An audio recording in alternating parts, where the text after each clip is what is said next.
अजीब बात बताता हूँ। ये बहुत अच्छी बात है, बहुत ही आपको हैरत होगी। एक दिन बड़ी इमरजेंसी थी, मैंने रैंडमली एक दरवाजा खटखटाया, ऐसे ही रैंडमली। तो वो दरवाजा खोला, अंदर एक खातून थी, उनके तो उन्होंने मुझे पकड़ के अंदर खींच लिया कि जल्दी आ जाओ, इधर आ जाओ। मामला ये है कि मुझे तो नहीं पता था कौन। अस्सलाम वालेकुम नाज़रीन। इमरान रियाज ने अपने इंटरव्यू में बहुत से इंकशाफ किए, उनके साथ होने वाले जुल्म तशद्दुद, उनकी बेटियां और उनकी क्या हुआ सब कुछ बता दिया और औरत का ऐसा वाक़या बताया जिसको सुनकर सबके रोंगटे खड़े हो गए। आइए नाज़रीन वीडियो देखते हैं, फिर माजी डिटेल में बात करते हैं। या फिर रियासत का इतना जबर एक साफी के साथ और खासतौर पर आपके साथ, ये टू मच है, ये बहुत ज्यादा है, ये अनबिलीवेबल है। व्हाई आपने कभी खुद एंगेज मैं भी करने की सोचता कोशिश हूँ, नहीं की? कम से कम मैं भी पूछो कि सोचता हूँ ये वजह क्या बात। सुहाब भाई, मैं भी ये बात सोचता हूँ। देखें, मेरा इख्तलाफ पहली दफा नहीं हुआ। पहली मरतबा इख्तलाफ हुआ था मेरा, मैं मिलिट्री एस्टेब्लिशमेंट की बात करूं तो पहली दफा मैं रिपोर्टर था, तो मेरा एक दफा इख्तलाफ हो गया था। एक टेररिज्म के खिलाफ ऑपरेशन चल रहे थे, वहां मैं कवरेज के लिए गया था, तो वहां एक छोटा मोटा फड्डा हो गया था, उसकी मैंने कीमत चुकाई थी। दूसरी मरतबा लाहौर में आईएसआई का एक दफ्तर है, हम वजीर आला हाउस में कवरेज के लिए गए, तो उस आईएसआई ऑफिस के जो दफ्तर के मुलाजमीन है उन्होंने कुछ साथियों को मारा। दूसरी दफा उनके साथ वहां एक झगड़ा हो गया था, उसकी भी बाद में इंक्वायरी हुई और हमारी सुलह हो गई थी। तीसरी मरतबा मुझे जो लड़ाई हुई वो ये हुई कि मुझे ये इंस्ट्रक्शन दी गई आईएसपीआर की जानिब से, ये आ रही थी बार बार 2014 में, कि इमरान खान साहब का जो धरना है उसको बड़ा बड़ा करके दिखाएं और उसको ग्लोरीफाई करें। तो मैंने वो करने से इनकार कर दिया था। तो 2014 का आप रिकॉर्ड निकाले तो एक्सप्रेस न्यूज में मैंने रिजाइन कर दिया था। उसकी वजह ये थी कि वहां पे यूसुफ बेग मिर्जा और कुछ उनके और साथी थे, वो दबाव डालते थे कि आप कुछ भी करें, आप ग्लोरीफाई करें जो भी इमरान खान और तारिक कादरी इस्लामाबाद में कर रहे हैं। तो मैंने उन्हें कहा कि वो जो कर रहे हैं वो उतना ही रहेगा, यानी अगर आप मुझे ग्राउंड पे भेज रहे हैं और मैं जाके वहां पे कवरेज कर रहा हूं, तो जितनी बड़ी तादाद में लोग होंगे मैं उतनी बड़ी तादाद में बताऊंगा। अगर वहां पे 1 लाख लोग हैं तो मैं जी 1 लाख बताऊंगा, और अगर 1 लाख नहीं है तो मैं 1 लाख नहीं बताऊंगा।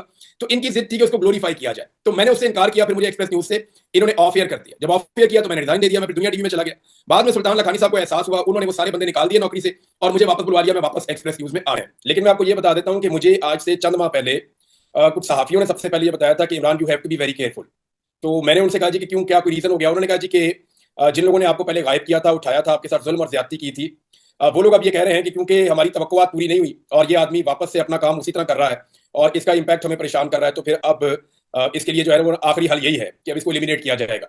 वो जब कुछ साथियों ने इस तरह का, अच्छा उनको भी ना कंफ्यूजन था, वो कुछ मुझे ये कह रहे थे कि आपको दोबारा अगवा कर लिया जाएगा और अब आप बहुत लंबे अरसे तक के लिए अगवा हो जाएंगे। वो तो मैं बिल्कुल नहीं चाहता कि मुझे अगवा किया जाए, वो एक तकलीफ दे प्रोसेस है।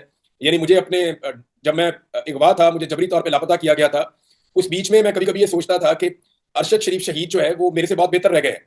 यानी इस दुनिया से चले जाना ज्यादा आसान है और वो जो तकलीफ है जिसको वहां बर्दाश्त करना पड़ता है वो बहुत मुश्किल है। और क्योंकि आप दुनिया से कटे हुए होते हैं, आपको इन्फॉर्मेशन ही कोई नहीं होती, ना आपके लिए दिन दिन होता है, ना रात रात होती है, ना आपकी कोई मर्जी होती है, ना आप अपनी मर्जी से खा पी सकते हैं, आपको चलने के लिए भी जगह मुयसर नहीं होती, बस आप एक पिंजरे में बंद होते हैं। आपकी सोचों तक के ऊपर पहरा लगा हुआ होता है, हर वक्त 24 घंटे आपको मॉनिटर किया जा रहा होता है। जब दिल करे आपको कोई जगा दे, जब दिल करे आपको कोई दवाई खिला दे, जब दिल करे आपको इंजेक्शन लगा दे, जब दिल करे आपको पेंटी लगा दे। तो आप एक जानवर की तरह की जिंदगी गुजार रहे होते हैं, तो वो बहुत मुश्किल होता है। खासतौर पर जिस आदमी में थोड़ी सी भी गैरत हो उसके लिए तो बहुत ही मुश्किल हो जाता है, वो ज़हनी मरीज बन जाता है वहां पे। मेरे साथ ये हुआ। यानी अगर ऐसी मेडिसिन हैं कि अगर आपको एक दवाई दे दी जाए, आप हंस रहे हैं तो फिर आप सारा दिन हंस रहे हैं, अगर आप रो रहे हैं तो फिर आप सारा दिन रो रहे हैं। यानी ऐसी अजीबोगरीब चीजें हैं। तो वो जो लोग अभी मिलिट्री कस्टडी से आए, अगर आप उनसे पूछें तो वो कोई अच्छी याददाश्तें नहीं लेकर आए। वो आपको बताएंगे कि जेल में रहना बहुत आसान है और मिलिट्री कस्टडी में रहना बहुत मुश्किल है। तो मुझे उन्होंने कहा जी लंबे अरसे के लिए आपको गायब किया जा सकता है। फिर मुझे एक दो सोर्सेज है, उन्होंने कहा कि आपको बहुत केयरफुल रहना है, आपकी जान को खतरा है।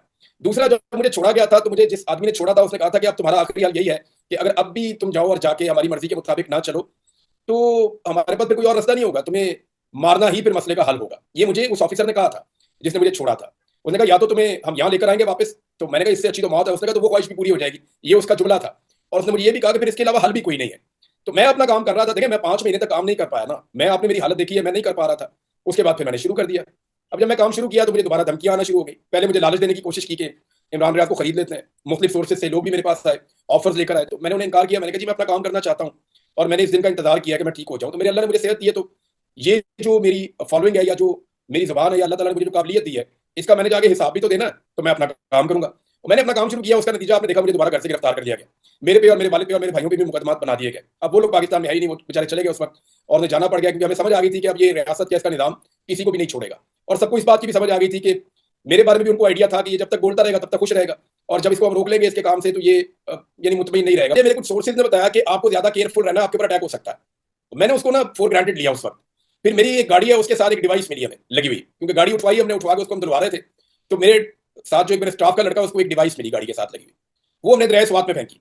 वो जो डिवाइस थी स्वात के दरिया में हमने फेंक दिया उसको और हम ज्यादा केयरफुल हो गए। मैंने अपनी लोकेशन भी तब्दील कर ली।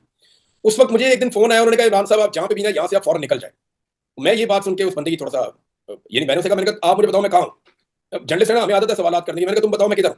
उन्होंने कहा जी इमरान साहब आप जिधर भी है ना, यहाँ पे अभी थोड़ी देर के बाद रेड होगा, आप यहाँ से निकल जाएं। मैंने कहा जब तुम्हें पता ही नहीं है मैं कहाँ हूँ, तो तुम्हें ये कैसे पता कि यहाँ पे रेड होगा? कहते सर मैं आपको जो बता रहा हूँ आप यहाँ से निकल जाओ। उसने कहा जी आप जहाँ है ना भाई आप यहाँ से निकल जाए फौरन। अच्छा मेरा एक दोस्त मेरे पास से उठकर गया था, मैंने उसी को फोन किया, मैंने कहा आजा भाई, तो वो रास्ते से वापस आ गया। मैंने अपनी गाड़ियां भी वहां छोड़ी, सब लोगों को वहां छोड़ा और मैं उठ के वहां से उसके साथ गाड़ी में बैठ के खामोशी से ऐसे ही बिल्कुल गैर महसूस तरीके से वो गैराज से मैं बैठ के निकला और मैं चला गया उसके साथ। 7 मिनट के अंदर वहां पे रेड हुआ, विद इन 7 मिनट्स। यानी मुझे बाद में मेरे लोगों ने बताया कि 7 मिनट के अंदर यहाँ गिरा पड़ गया था हर तरफ से। तो इसी शख्स ने मुझे, उसी सोर्स ने और एक और बंदा उसने भी मुझे कंफर्म किया, एक सहाफी है उन्होंने भी किया कि आपको ना ज्यादा केयरफुल रहना है। तो मैंने मुख्तलिफ इलाकों में पाकिस्तान में टाइम गुजारना शुरू किया और थोड़े दिन पहले जो इतला मेरे पास पहुंची वो ज्यादा खौफनाक थी। यानी वो इतना सिंपल नहीं था।